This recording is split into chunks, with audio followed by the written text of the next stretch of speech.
आजकल हर कोई GEO AEO की बात कर रहा है। आप यूट्यूब खोलो, लिंक्डइन खोलो, सारे जगह लोग यही बोल रहे हैं कि आप अपने कंटेंट को एआई के लिए ऑप्टिमाइज करो, यही फ्यूचर होने वाला है। लेकिन एक मेरा छोटा सा सवाल, कितने लोग दिखाते हैं कि उनका कंटेंट जीईओ एईओ या फिर एईओ पर रैंक कर रहा है? सच बताऊं तो बहुत कम। इस वीडियो में मैं आपको थ्योरी नहीं पढ़ाने वाला, रियल एक्सपीरियंस शेयर करूंगा कैसे मेरा कंटेंट जो है वो सर्च इंजन पर रैंक कर रहा है। तो अपना रियल एक्सपीरियंस शेयर करूंगा प्रूफ के साथ कि कैसे मेरा कंटेंट जो है वो चैट जीपीटी पर रैंक कर रहा है, कैसे मैंने अपने कंटेंट को ऑप्टिमाइज किया कि वो चैट जीपीटी पर या फिर जेमिनी पर रैंक कर रहा है, और आप कैसे ये अपने कंटेंट को ऑप्टिमाइज कर सकते हैं एआई के लिए और जीईओ के लिए और एईओ के लिए। इसमें मैं आपको डिटेल में बताऊंगा। अगर आप एसईओ करते हो, डिजिटल मार्केटर हो या फिर एजेंसी ओनर हो या फिर आप एक बिजनेस ओनर हो और अपने बिजनेस को फ्यूचर प्रूफ करना चाहते हो तो वीडियो को अंत तक जरूर देखना। हेलो एवरीवन, मेरा नाम अमन भारद्वाज है और मैं पिछले 4 सालों से डिजिटल मार्केटिंग इंडस्ट्री में वर्क कर रहा हूँ।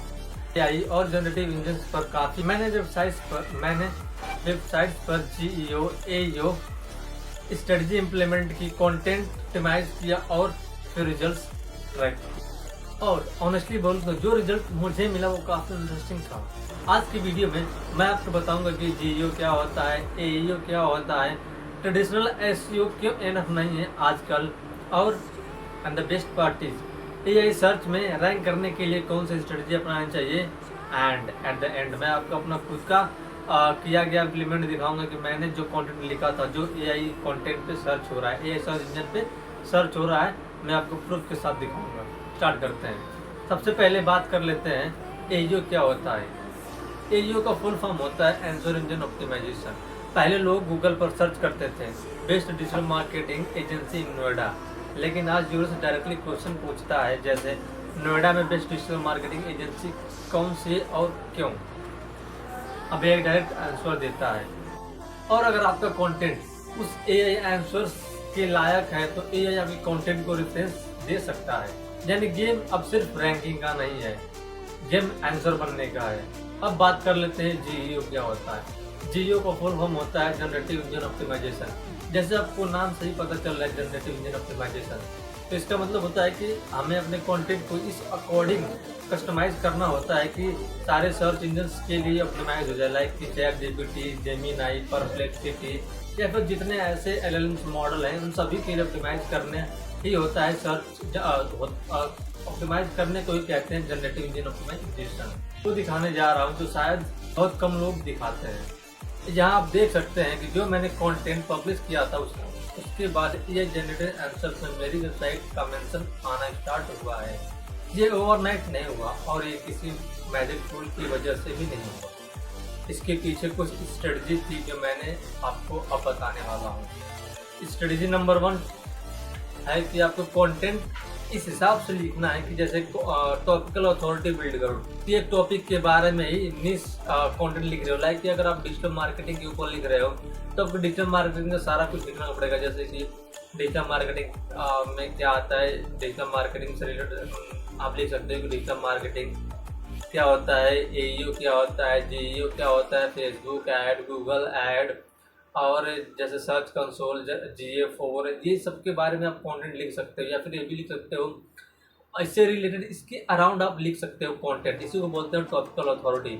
इसे गूगल को संदेश जाता है कि आपकी वेबसाइट जो है किसी एक टॉपिक के लिए ही बनी हुई, जिसमें आप मल्टीपल टॉपिक्स नहीं ले रहे हो। जैसे कि बहुत लोग क्या करते हैं, जो बिगनर होते हैं वो उन्होंने आज क्या किया, उन्होंने आज फाइनेंस के लिए कुछ ऊपर ब्लॉग बना दिया, फिर अगले दिन उन्होंने एआई के ऊपर ब्लॉग बना दिया, फिर उसके अगले दिन उनको अच्छा लगा तो उन्होंने मोबाइल के ऊपर एक ब्लॉग लिख दिया, फिर उनको ऐसा ही कर करके चौथे दिन उनको अच्छा लगा तो उन्होंने लैपटॉप के लिए या फिर टेक्नोलॉजी के अराउंड उन्होंने ब्लॉग लिख दिया। तो ये होता है कि आपने टॉपिकल अथॉरिटी बिल्ड नहीं किया तो आपको रैंकिंग में भी प्रॉब्लम हो सकती है और जनरेटिव इंजन में आपको रैंक करने में प्रॉब्लम होगी ही होगी।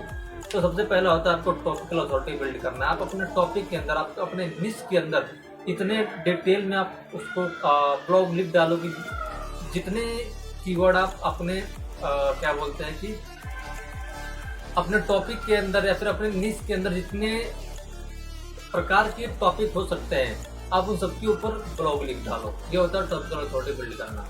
नंबर 2, आंसर डायरेक्ट दो। ये बहुत बड़ा डिफरेंस क्रिएट करता है। बहुत सारे ब्लॉग्स क्या करते हैं 500-7 वर्ष इंट्रोडक्शन में वेस्ट कर देते हैं। एआई को डायरेक्ट आंसर पसंद होते हैं। आपको स्ट्रक्चर कुछ ऐसा होना चाहिए, जैसे आपने क्वेश्चन से लिखा फिर उसके अंदर डायरेक्ट आंसर लिख दिया। ठीक है, लाइक कि आपने लिखा कि बहुत से ऐसे मैंने वेबसाइट देखे हैं जो लिखते हैं कि what is SEO, what is SEO लिख दिया, फिर व्हाट इज जीईओ लिख दिया, फिर उसके बारे में बहुत कुछ डिटेल में थोड़ा बहुत इंट्रोडक्शन दे दिया, फिर उसके बाद लास्ट में बताया कि जीईओ क्या होता है, एसईओ क्या होता है। लेकिन आपको ऐसा नहीं करना है। अगर आपने ब्लॉग लिखा किसी के ऊपर तो लाइक कि व्हाट इज एसईओ, तब उसके डायरेक्ट आंसर पहले देना आपको कि व्हाट इज एसईओ की सर्च इंजन ऑप्टिमाइजेशन होता है, इससे क्या होता है। फिर उसके बाद आपको डिटेल में लिखना है कि एसईओ का यूज आप कैसे कर सकते हैं। थर्ड, एंटिटी एसईओ को इग्नोर मत करो। फ्यूचर कीवर्ड स्टफिंग का नहीं है, फ्यूचर एंटिटीज का है। लिखते हो तो रेलिवेंट एंटिटीज मेंशन करो, लाइक जैसे गूगल हो गया, जेमिनाई हो गया, ओपन एआई हो गया, चैट जीपीटी हो गया, क्लाउड हो गया, एसईओ हो गया, डिजिटल मार्केटिंग हो गया। इसके अराउंड जब आप कंटेंट लिखते हो तो आपको मेंशन करना पड़ेगा कि आपको फोकस कीवर्ड कौन सा है, क्या नहीं है। ये एंटिटीज एआई को कॉन्टेक्स्ट प्रोवाइड करता है कि आपका कंटेंट बेटर रिप्रेजेंटिंग है, और जिस निश से भी आपका कंटेंट होता है उसके लिए हेल्प करने में मदद करता है, रैंक करने में मदद करता है। Strategy number 4, EEAT content. अब EEAT फ्रेमवर्क अपने कंटेंट में ऐड करो। EEAT होता है कि मतलब एक्सपीरियंस, फिर दूसरा E मतलब एक्सपर्टीज, एंड A मतलब हो गया आपका अथॉरिटेटिव, एंड T मतलब हो गया आपका ट्रस्टवर्दी। ये आपको अपने कंटेंट में मेंशन करना है। And strategy number 5, schema markup जरूर ऐड करो। मैंने बहुत से ऐसे ब्लॉग्स या फिर ऐसे बिगनर्स को देखे हैं जो कंटेंट तो लिख देते हैं पर उसका मार्कअप, स्कीमा मार्कअप नहीं लगाते, और ये बहुत कह सकते हैं कि लूप होल होता है कि आपका कंटेंट जो है किसी भी सर्च इंजन या फिर एआई पर रैंक नहीं करता। आपको स्कीमा मार्कअप उसमें जरूर ऐड करना है। और आप ये रैंक में का यूज करते हो, अगर आप वर्डप्रेस प्लगइन का यूज करते हो तो आप आसानी से उसमें लिख सकते हो। Number 6, human first content. आजकल सब एआई कंटेंट जनरेट कर रहे हैं, लेकिन एक बात याद रखना, एआई को भी कंटेंट पसंद आता है जो ह्यूमंस के लिए हेल्पफुल होता है। इसलिए फोकस करो real experience, original insights, practical experience, simple language and helpful information. बहुत लोग सोच रहे हैं कि जीईओ का मतलब होता है कि सिर्फ एआई से कंटेंट लिखवा लेना, लेकिन ये बहुत बड़ा मिस्टेक है। मतलब कंटेंट को एआई सिस्टम्स के लिए अंडरस्टैंडेबल बनाना और ट्रस्टवर्दी बनाना।